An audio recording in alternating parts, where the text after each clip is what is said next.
Hey guys, Chris here from Amazon Outdoors.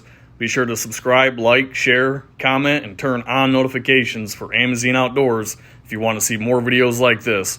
Be sure to watch the entire video. Thanks, guys. Hey, it's Tucker Carlson. Imagine being a sixth grade boy in the United States right now. What are you hearing at school? What are they telling you on the internet? Well, they're telling you to stop being yourself. Sit still. Stop joking. Suppress your aggression. Share your feelings. Obey. Female qualities are virtuous. Masculine qualities are oppressive. That's the message.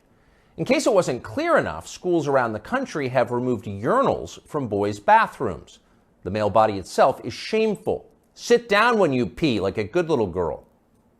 Views like this are often called feminism or woke politics, but in fact they amount to mass conversion therapy, an attempt to change the fundamental nature of people. Nothing like this has ever been attempted at scale. It's one of the most grotesque and destructive experiments in human history. What would it be like to find yourself the subject of that experiment as a boy trying to become a man during the Biden years? Well, you might kill yourself. Many have. You might decide to reject your own manhood and embrace androgyny, or even switch sexes. Girls are better? Fine, I'll become one. Or more likely, you might simply withdraw into porn and weed and video games and give up on your life before it's begun. You might retire at 19, a less dramatic form of suicide. All around us, this is happening. Noticing it is forbidden, but that does not make it any less real. So it's probably not surprising that Andrew Tate was the most Googled man in the world last year. He offers a different vision. Tate is a former professional kickboxer who about a decade ago began posting advice to young men on social media. Tate's view is that men want respect above all. It's how they're wired. In order to get respect, men must become worthy of it. They must become more impressive. Wake up early, work as hard as you can, stay sober, find God, keep yourself physically fit, don't complain. That's his worldview. Earlier generations of Western leaders might have found parts of Tate's message inspiring. Now it's seen as a threat. The media treated him like a criminal up until the day he was officially classified as one. Just after Christmas last year, Tate and his brother Tristan were arrested and thrown into prison in Romania, where they live. The Tates were held without charges for 3 months, very likely with the encouragement of the British and American governments. In June, they were charged with human trafficking. They're now under house arrest until their trial. Are the Tates guilty of human trafficking? We're not their lawyers, but it's worth noting that as of today, not a single woman has come forward to say that she was kidnapped or imprisoned or moved across international borders against her will by Andrew or Tristan Tate. It's also true that in some ways, the charges against the Tates seem inevitable, like they were always going to happen. Accusing a man of a sex crime is the fastest possible way to discredit what he's saying. Days after WikiLeaks revealed that the US government had been spying on its allies and lying about it, Julian Assange was arrested in London for rape. 9 years later, prosecutors dropped the case against Assange for lack of evidence, though somehow that fact was not as widely covered. Is that what's happening here? Again, we don't know. Jeffrey Epstein's dinner partners insist that Andrew Tate is a pervert and a criminal. Maybe they're telling the truth. Either way, we think Tate's views about men very much deserve a hearing. So we flew to Romania to talk to him. We're posting the entire interview here on Twitter because we've been assured it will not be taken down for ideological reasons, as so much of his content has been. The video is long, but if you can, take the time to watch it. Make up your own mind about Andrew Tate. Here it is. So what are you charged with? That's a really good question. I'm charged with being the head of an organized criminal group, which is in charge of recruiting girls to make TikTok videos to steal the money from the TikTok views.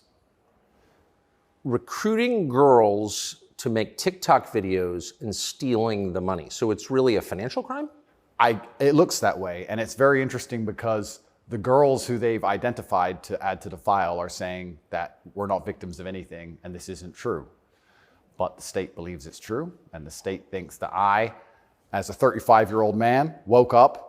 I was already extremely financially successful. I was already a father. I was already very well known. I had no financial motivation. I have no criminal record. It's not my personality profile, but I woke up at the age of 35 and decided to make girls do TikTok to enrich myself with the pennies that I would earn from TikTok views. So in the United States, I think the belief is that you were charged with human trafficking. Yeah, that's human trafficking, because what you do is you force a girl to work against her will for financial gain. That's human trafficking. And their justification for this is that girls do TikTok. Some girls I know who they've found who say they're not victims have TikTok accounts. How do you force someone to do TikTok videos? I guess the prosecutor is going to have to explain that, isn't he? It's a very interesting scenario I'm in, and I'm inside of Romania, so I have to show a degree of respect to the Romanian judicial system. And I have to show a degree of respect to the situation I'm in. But the overall charge is that there's an organized criminal group. There's a group of us. I'm the head of it. My brother is below me. And we use the lover boy method to convince women to do TikTok videos to make money so that we can steal the TikTok money. So there's just to be clear, you are not accused of pandering, of pimping, of forcing women to have sex with anybody. No, not forcing them to have sex, not restraining their movement, not stopping them from living a full life, but the fact that we are somehow convincing them to have TikTok. Very interesting. I don't think... But there's no actual... I'm asking you this because I do think it's a widespread belief that you were accused of pimping. Yeah, no, that's nothing to do with any of this case. Absolutely nothing. And it's kind of scary because the crime in itself of human trafficking is a unique one because they can ignore the statement of the victim. So the girls have come forward and said, this is insane. You've just picked us because we're near Andrew and we're his friends.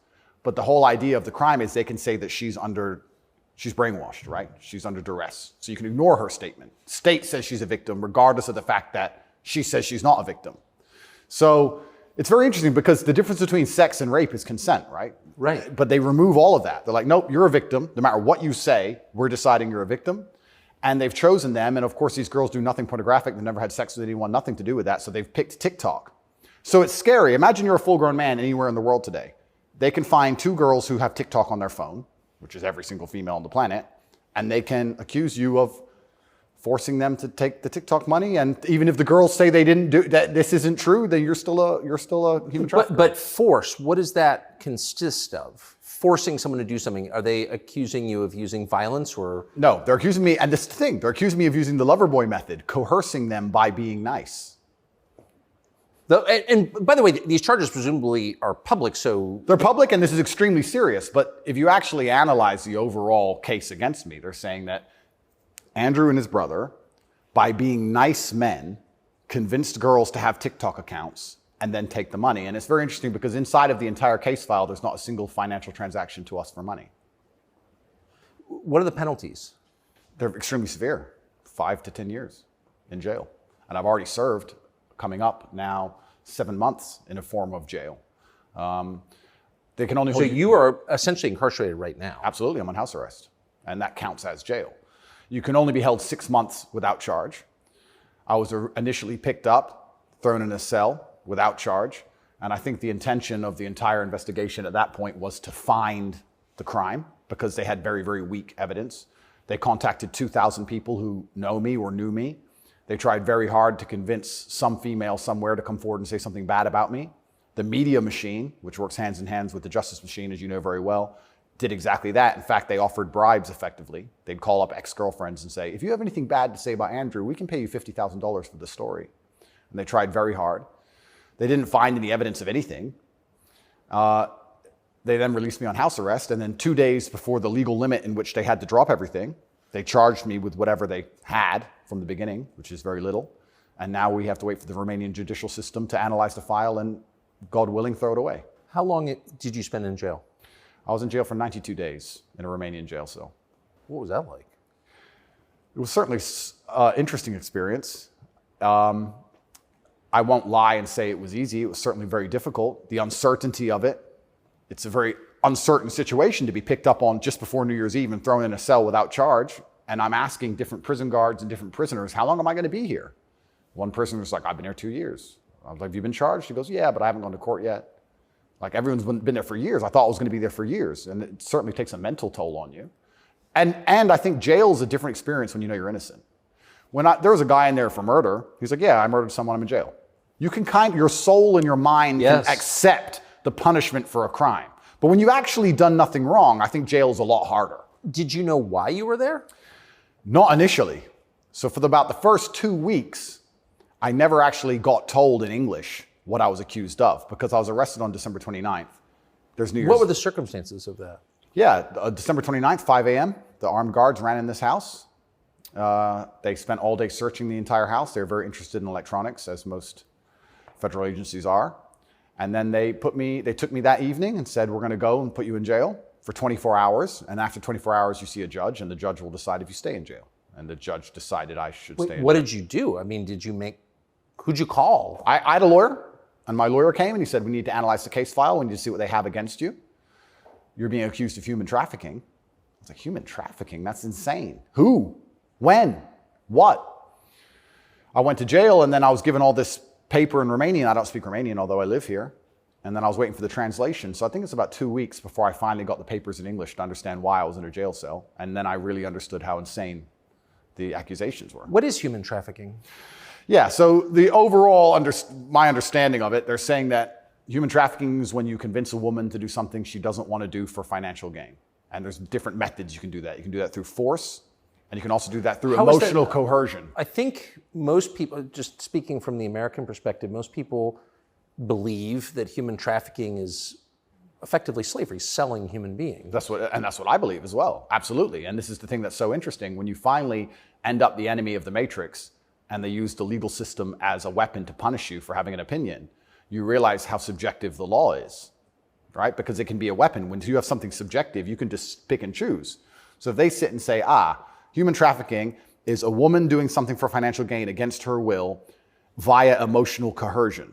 Well, he knows these two girls, they have TikTok accounts. Emotional coercion? Convincing her. That's what I'm accused of, because they have no proof of me doing anything wrong. So they said, he's convinced these girls to do TikTok for money. The girls have said this is not true, and the state is denying their statement, saying, no, you're brainwashed, it is true. And I went to jail. So how is the state, so the state is trying to coerce the women, so how is the state not committing human trafficking by the same definition? Well, absolutely, it's very interesting. It's very interesting that you can sit someone down and tell them they're a victim when they say they're not a victim. You're a victim of being coerced, and we're going to try to coerce you into conceding you were coerced. Exactly. It's a very interesting scenario. And okay. Yeah, and it's a very interesting scenario. And it's up until this point, no judge has looked at the evidence of the case. So up until this point, I've been to court a bunch of times. But the only reason I was in court was to discuss my preventative detention. So under Romanian law, if you being free can impede the investigation, you should stay in jail. So the judge agreed that, yeah, maybe if he's free, he can damage this investigation because they're trying very hard to get something on this guy. So I've done a bunch of jail time. And now it just begins. The judge is going to look at the case. And like I said, God willing, I still have enough faith in the Romanian judicial system that she's going to look at this and go, this is not a crime. You're aware of the media coverage of this, however. So you're in jail for 90 days or more, and the rest of the world is talking about you. Do you know what they're saying? They're saying very heinous things, and I would hate to come across as a conspiracy theorist, Tucker, but I kind of have a feeling that this might be something to do with my influence and an attempt to slander my name. Perhaps I'm crazy. But the fact that they chose such a heinous crime, and they reported it so heavily, and they won't shut up and keep repeating basically a slander attack day after day after day. Also considering the fact that other people who genuinely commit heinous crimes have far more favorable press coverage. I don't want you to think I'm a conspiracy theorist. Please, Tucker, I would hate for you to come here and call me crazy. Yeah. But something very strange about it, and I think when Jeffrey Epstein's friends call you immoral? Yeah. The goal of it is certainly to slander my name, and I like to see it as a litmus test. I like to see it as an intelligence test. Anybody who wakes up and looks at me and goes, he's a human trafficker because of TikTok, they're fully gone. So, but from the West, just to defend the average news consumer in the West. Sure. Andrew Tate, kind of an outlaw. Yep. Lives in some palace in Romania, wherever that is. Yep. And Romania sounds like the kind of place where human trafficking is like the main industry. A lot of it happens here. That's what's so crazy about it, right? What's so crazy is if they really wanted to find a human trafficker, I think they could probably do it quite easily. But they managed to get me. That's certainly the perception. But it's one of those charges that kind of sells itself. Oh, absolutely. And it doesn't matter if you're found guilty or not, right? You're a human trafficker forever. And but I do think that public consciousness is changing. I think with things like there's been some very large court cases recently involving some very famous people in which women were caught lying, trying to slander men's names for rape and these kinds of things. And I don't think people believe it anymore. But that scares me to a degree, because I think that the typical weapon, the standardized playbook, is now failing, and I don't know what the new playbook's going to be. It's almost like better the devil you know. That you're too famous, you're too successful, we don't like you. Call him a rapist or a human trafficker, put him all over the news, slander his name, try and wreck his life. Now that nobody believes it, what's the next move? What are they going to try next?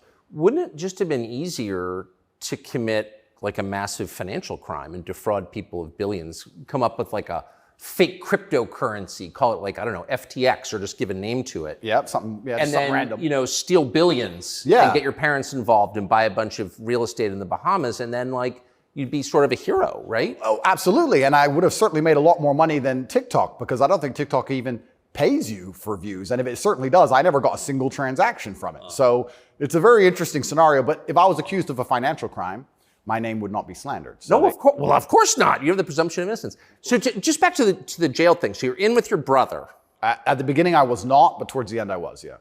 What did you do all day? It's a good question. I looked at the wall, stared at the wall, smoked cigarettes, lots of push-ups, read the Quran. You smoked cigarettes, did push-ups, and read the Quran. Basically, yes, and certainly had some introspective moments. Tried my best to get out, tried my best to via my small phone calls, understand what's happening in the outside world. Tried to make sure that the people I love and care about are taken care of, because I'm the man of my family, and I'm also the man of quite a large, I wouldn't say empire, but life. And there's a whole lot of people who rely on me. You know, you have staff and families, you have children and families. I know the feeling, yeah. So when you're plucked from that, it's kind of strange. You're in jail, and you're concerned for yourself, but your primary concerns are also all your duties as a man. I have duties as a man. I don't want children to starve. You've got a whole tribe. I've got people to pay. So it was very, very frustrating, constantly trying to make sure everybody else was okay and feeling helpless. That's what hurt me the most. I was trying to make sure everybody I love and care about was fine, and I wasn't as powerful as I should have been. And that was very upsetting. And especially if they were going to keep me there for years, I was having serious concerns about how I can feed the people I love. Did you ever come to the edge at all?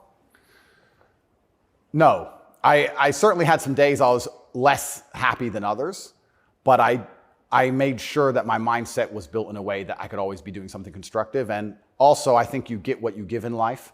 And if I ever felt particularly sad on a day, I would try very hard to make other people happy, because if I made other people smile, I'd feel better.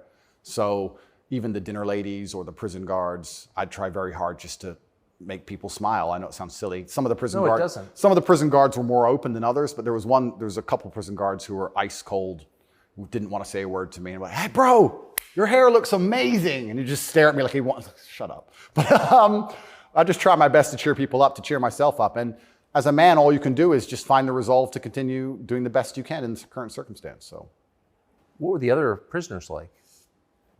I don't want to insult Romania in any way, and I love this country and I chose to live here. But if I had to describe it for the people, for an American audience to understand, I don't think Romania and a lot of these countries have the same kind of mental health setup or the mental health support that a lot of Western nations have.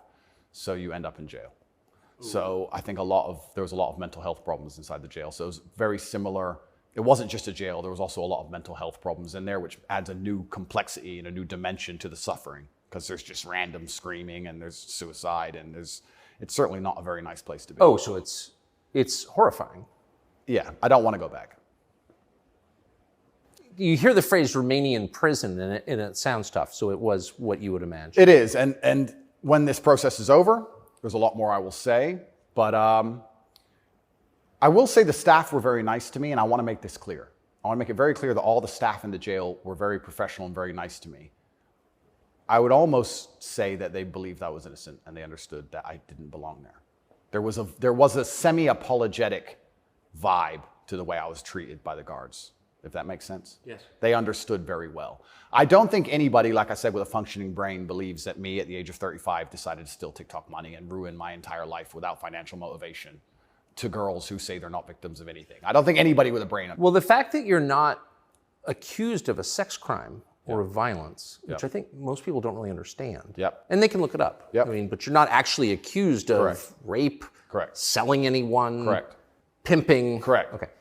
That right there raises a lot of questions. Well, yeah, and this is the thing that's so interesting because I'm accused of using a method of human trafficking called the Loverboy method. So how that would traditionally work is a man would meet a girl, become her boyfriend, take her to another country, turn her into a prostitute, say I love you, like pimping. Of course. But they're saying, because all my conversations with these girls are very nice, they're saying that I use the Loverboy method to convince them to do TikTok. And once again, I never made a penny from TikTok, and I have no interest in girls' TikTok's accounts, and I've never made any money from TikTok in my life. So that raises the question. So that right there, I think, I mean, we can let people assess. I'm not, an expert on the Romanian legal code, but that's kind of not the impression that most people have. Okay? And that's the media, who have made that the media have tried very hard to do that. And if I had to estimate, I think that the overall intention was just to throw me in a cell, use the media machine to drum up something real. I think that's what the goal was. So, but what's the, and I believe that, it seems, obviously. Yeah. One thing, I've never been to Romania before, and one thing I'm struck by is the American presence here. Oh, it's massive. Fully understand that. So there are 3 NATO bases here now. They're bustling because of the war in Ukraine. Yep. One's on the Black Sea, Yep. right below Crimea. So this is strategically important, this country, to NATO. Absolutely. And so this is a lot less far away than I realized. It's much more American influence. Oh, absolutely. Do you think that played a role? Yeah, well, I think, and I don't want to get this incorrect, I think it's the 2nd or 3rd biggest U.S. embassy in the world. The U.S. embassy here looks like a prison. It's huge. They've got a huge embassy here. And even during Ceausescu, during the communism days, Romania was an ally of the West, even during communism. Yes. So, yes. Ceausescu came to New York. Yes, that's right, yeah. So Romania and America have been very good friends for a very long time. I have to be careful what I say, but it's certainly very interesting what's happened to me. The American embassy were not particularly helpful, let's put it that way. They weren't very interested in me being locked up without charge. They didn't seem very interested in getting me out. But you're an American citizen. Absolutely. And so you're an American passport holder. correct. So I think the average American believes, perhaps falsely, that if you're accused of a crime in a foreign country, particularly a less developed country like Romania, you go to the U.S. Embassy and someone takes an interest in your case just to make sure that your treatment falls within, accepted standards of justice. Yeah, they came to see me, but when I was asking them what they can actually do about all of this, they weren't particularly helpful. I don't want to peddle conspiracy theories, and I've heard a lot of information, etc. But I wouldn't say they sanctioned it. I don't know if they had to sanction it, but they weren't particularly interested in getting me out. But at least they came to see me more than once. I mean, they kind of pretended to care. The UK embassy didn't even pretend to care. The UK embassy was, I really think they enjoyed it. They didn't. And you're a British subject as well? Correct. And this is the kind of thing, and I want to say this here, that's kind of frustrating for me because Romania is my home now for 7 years, but I'm half British, half American originally. And when something like this happens to you, you have this longing for home. You kind of want to go home. When you end up in a jail in a country where, even though you've lived for a long time, you don't speak the language, you don't understand the legal system, going to court in a foreign language is far more intimidating than in your own language. I can imagine. You don't have a clue what's being said. You don't understand how anything works. And then you kind of have this longing for home, but I feel like my home countries hate me, and they hate me because of my message, which I believe to be a positive message. So you kind of have this strange feeling of homelessness, because it's like, well, if I go to the UK, I believe they're going to attack me the same. If I go to America, I believe they're going to attack me the same. So where do you go? It's kind of scary. Where do you go? It's a good question. We're going to have to see. How did you wind up here? I moved to Romania. I came to visit a long time ago. Before anybody ever visited Romania, I came to visit, and I genuinely fell in love with the place. It truly is a fantastic country. I love nature, as an amazing nature. It's a very safe place. It has this reputation of being dangerous. It's not dangerous. It's very safe. The people are very good. The people are very conservative traditionally. It's almost like America was 20, 30 years ago. It's gorgeous. They have a bunch of nice restaurants and plenty of things to do, and I've never had a problem here in any way. Never had any issue with the law or with the other side, criminals, nothing, until this came out of nowhere. So it's been very strange. So what is it about your message, do you think, that infuriates certain people? Well, my message is traditional masculinity. My message is to stand up and say what you mean and mean what you say. And even going to the gym nowadays is an act of defiance, because when you have a man who's built with any degree of principle, you say no to things. And I think if I have to analyze my message and why I'm so disliked by the people who dislike me, it's not the things I'm saying, it's the fact that if you adhere to my principles and you adhere to the things I say, you end up being the kind of person who will resist certain ideas. You say no. What kind of man never says no? Name a man who never says no. Men say no, right? Men wake up and say, no, I don't think that should be done this way. No, my children will not be taught that. It's no. the father's primary job. Absolutely. So when you say to men, listen, you're allowed to have an opinion. You're allowed to have standards. You're allowed to have boundaries and barriers. You're allowed to get up and become important and work hard and try hard and become the kind of man who can't be controlled, then you're seen as an enemy. And I, especially with the massive influence I've gained, I think they look at me and go, he's helping men resist the slave programming. We don't need him around. We need to empty their brains so we can inject the slave programming and convince men to be eunuchs, because once you're eunuched, then you're not a threat. I think I buy that. Because your message, I'm not the world's expert on your message, but I've seen a lot of it, and it's not explicitly political, actually. No, it's not political at all. And their original attack before this Matrix attack is they weaponized virtue, which is what they usually do. There's no genuine virtue inside of these people. They weaponize virtue. They find a virtue, and they turn it into a bullet, and they shoot at you. I'm sure you know very well. Yeah, I've heard. Yeah. I was a misogynist for the longest time just for saying that men should have standards. If you tell a man he can have standards in a relationship in any way, you're a misogynist. It's actually very interesting because what does that mean to have standards in a relationship? But this is the thing that's so interesting about it, because they've gendered the argument when I never did. I said as a man, you shouldn't have a girlfriend who is a liar and a cheater, and you also shouldn't have male friends who are liars and cheaters. You shouldn't be around dishonest people, yes, male or female. Amen. And they gendered it and said, he's a misogynist. He's saying that men should only act this way with women, etc. I said that men should have standards, and you should have protocols that you're prepared to accept, and you should have hard parameters. And if a woman doesn't want to adhere to those parameters, that's her decision, and it's her prerogative, but you don't have to stay with her. Why should you? What's wrong with that? Well, that's teaching men to say no. They don't want men to say no. So are you arguing that it's better to be with a virtuous woman?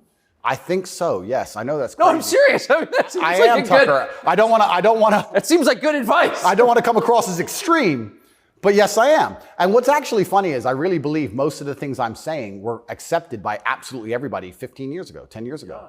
And now it's public enemy number one.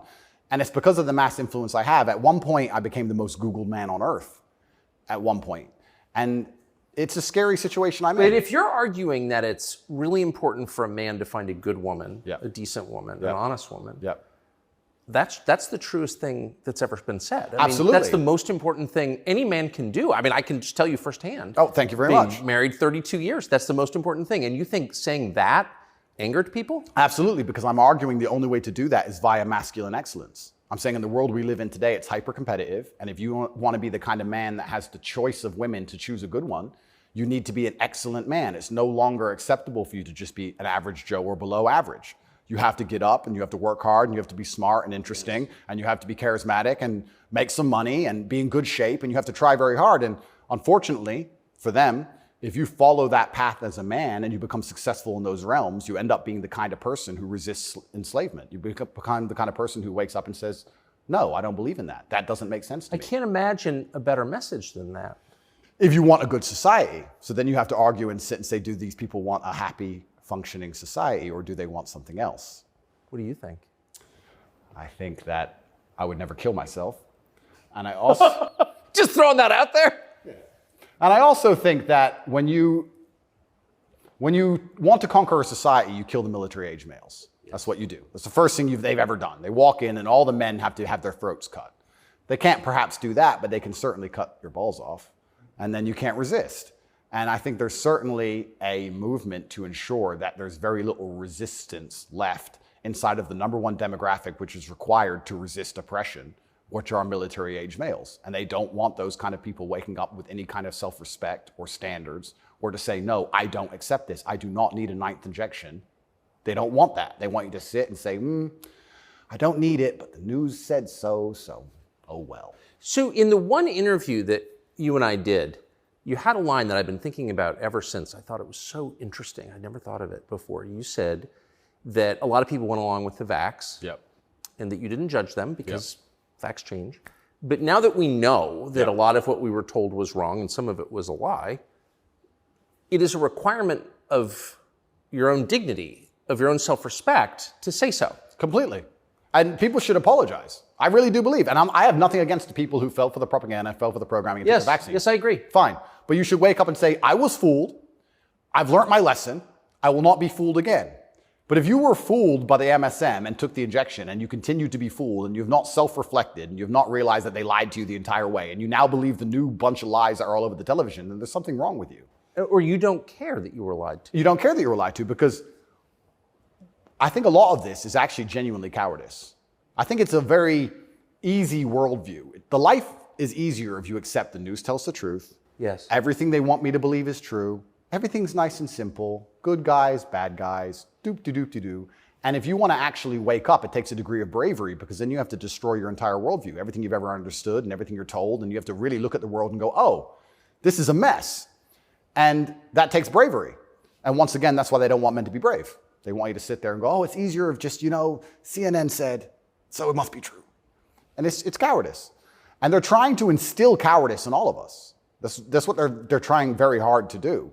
And I think even just me as a person, the people who hate me, my detractors who dislike me so much, even if I say nothing, I just turn up, big, bald, strong, fast car. It's just me. I'm like the enemy to them, because I symbolize men who don't comply. And not don't comply in a negative law-breaking way, but don't comply if we don't agree with that or we don't see common sense in that, we're going to politely decline. And that's simply not allowed. What's it like to have the prospect of prison hanging over you? I think that I like to believe that this is a test from God. I like to believe that if you become the most Googled man in the world for saying that you have mental resilience, that God is going to make sure you don't have that degree of fame without testing you. I like to believe that God comes along and says, yes, I've allowed you to become the top G. We're going to see if you really are the top G. I believe that's how the world works. It's certainly intimidating, especially knowing you're completely innocent. But I believe it's a test, and I believe it's my job to pass the test for my ancestors and for people watching over me and for God. And I think I have to do the absolute best I can possibly do in the scenario and the circumstance, regardless of whether I win or lose. I still believe I'm going to win because I've seen the case file and I've seen that no laws have been broken. But even in the very unfortunate circumstance that this matrix attack goes deep enough to throw me into a jail cell, I think I should handle it like a man.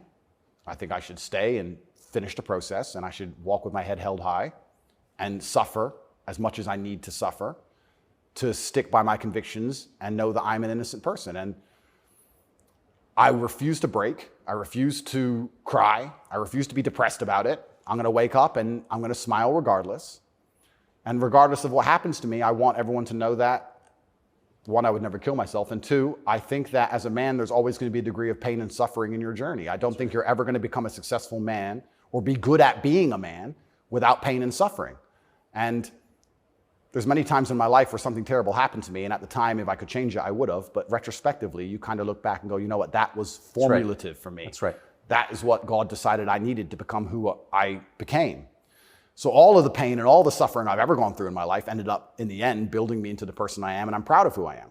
So if God decides I need to go back to a Romanian dungeon for however many days, then all I can do is accept it and accept his plan and accept that it's going to make me a better person and so deal with it. you see the hand of God in your life? Absolutely. I think that he is the best of planners. And like I said, if you retrospectively analyze all the times in life you wish you could have changed things, yes, he knew better. And I'm going to have to accept that. When did you conclude that? I guess I always kind of knew. I was atheistic for a while when I was younger. But as you get older, you start to look at the world and understand that the thing for me was actually, I guess, a scientific principle. It was Newton's law of equal and opposite force. If there is evil in the world, and I'd like to think we both agree there certainly is, yes, there has to be an equal and opposite force, which is good. And I would like to think that that is God. Even the idea of God as a notion, even just as a concept, if that idea of God resists evil, then God is real.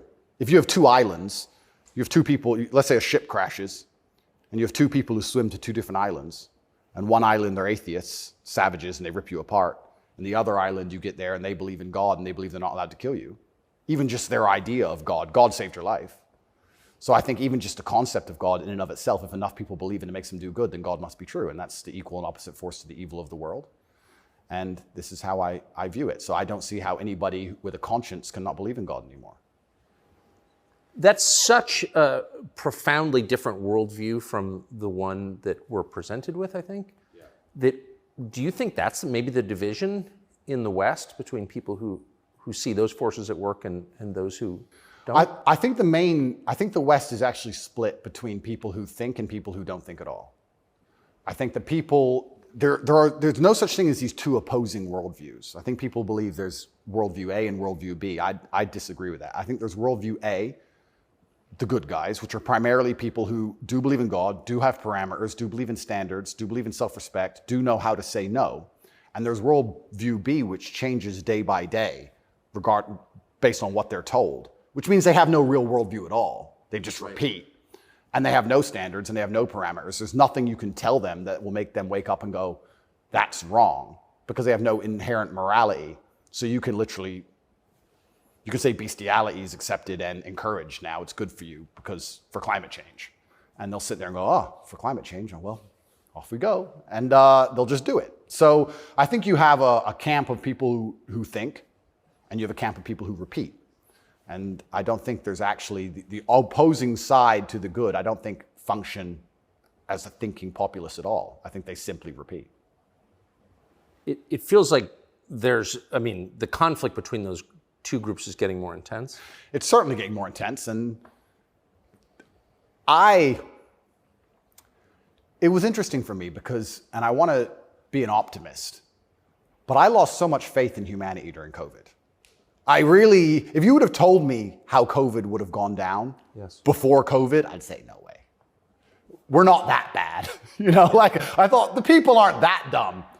But when I experienced COVID, it's actually scary. You see how the Nazis managed to do what they did. You see how they managed to put people in concentration camps. You see it. And I had a very unique view of COVID because in the first days of COVID, when people were falling over in China and the Italian hospitals were overrun, at the height of the panic, when most people believed, because it was the very beginning, early stages, my brother and I had a very logical conversation and said, we're two military-aged men in very good physical condition. If we die of this, the world's over. If it can kill us, it's zombie apocalypse. So why are we going to live in fear? So we found the only two countries that were open, which were Sweden and Belarus. We had just been to Belarus. This is before the Ukraine war. We'd just been there. We decided to try Sweden.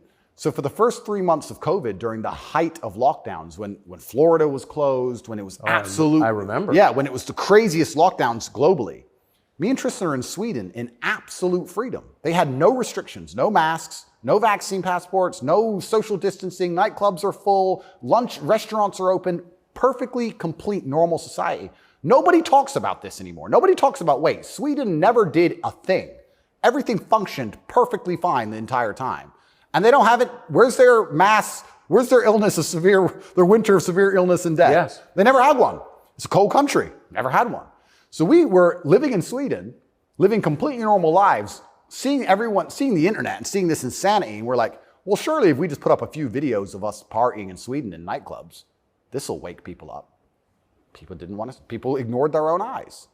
That's the scariest thing about everything, is that they can get to a level where, with the media machine, where people will genuinely ignore their own eyes.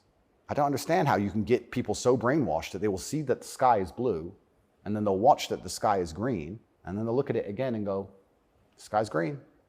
It's crazy to me, but COVID proves they can do that. And that's why the war is getting so intense, because the principled people are saying, how can you still believe in the things that you're saying? Here is all the logical, empirical evidence that that is a lie. But these people are ideologically brainwashed, and they don't want to take enough. They don't have the bravery it takes to wake up and accept that they're being lied to. So they'd rather just, to the end of time, repeat what they're told. And it becomes more and more intense as it becomes more and more ridiculous. That's so scary. As it becomes more and more ridiculous, the more intense both sides get. Yes. Right? So what the future holds, I'm not entirely sure. But I like to believe, even my current charges, I found solace when I was in jail, that the thinking people are looking at this going, something about this doesn't seem right. Well, I mean, it is a little bracing. I mean, when I discovered, I was sympathetic to you already. Yeah. But, a man's accused of human trafficking. It's worth finding out what he's accused of. Sure.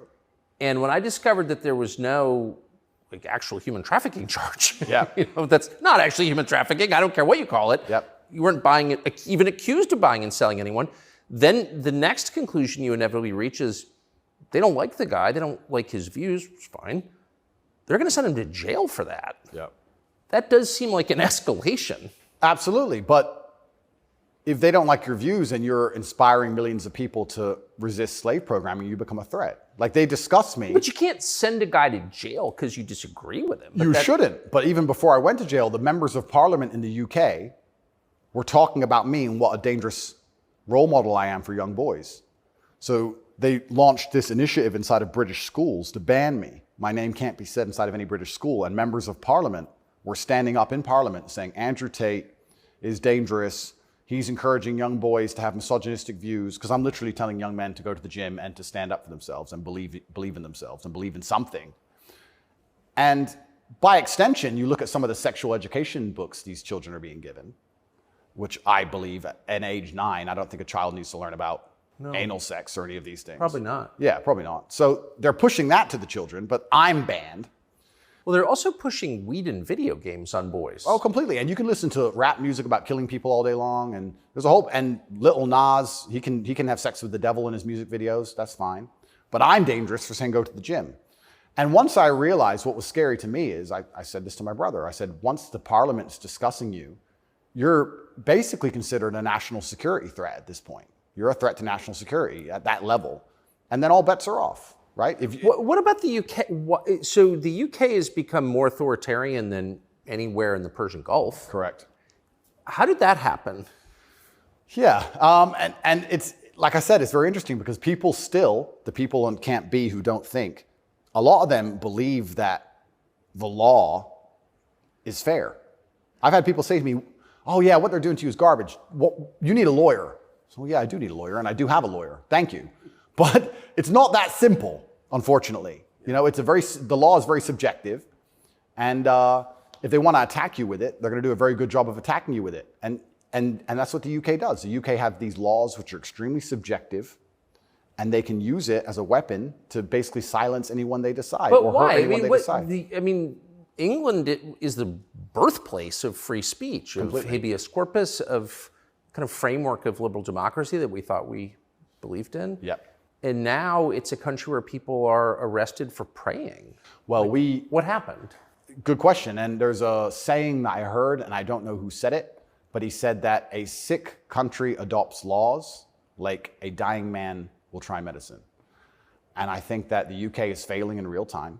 If you look at it in any metric, whether it's living standards, whether it's crime rate, any metric you can measure the success of a country by, it's fallen off the cliff. It's becoming more and more expensive to live there. The education system's gone down the pan. London is the stabbing capital of the world. You're not safe to leave your house.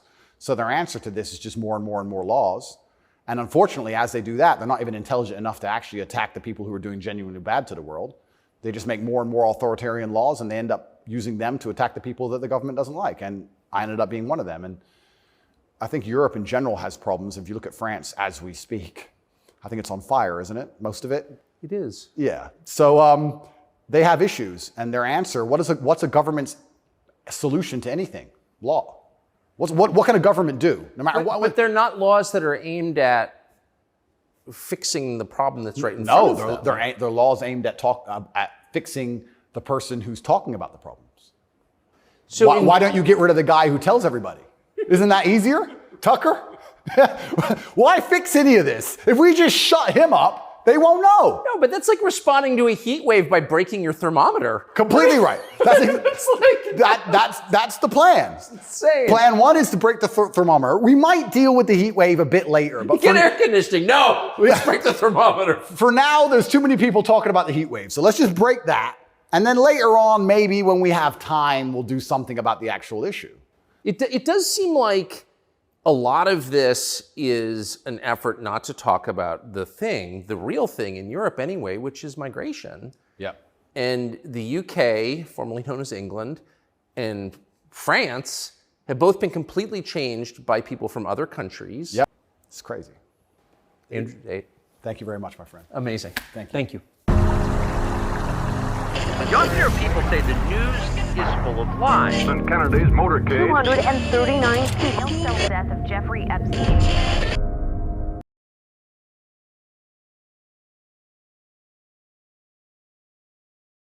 Amazine Outdoors is a skull hanging company based out of Michigan. We use locally sourced steel to CNC plasma cut and fabricate all of our products. Our motto is simple, effective, and affordable. There are no fancy names or over-engineered designs. The hangers are built around the skull itself to allow you to securely hang your skull anywhere you please. They are priced with hunters in mind so you don't have to spend big money to hang your big bucks. AmazineOutdoors.com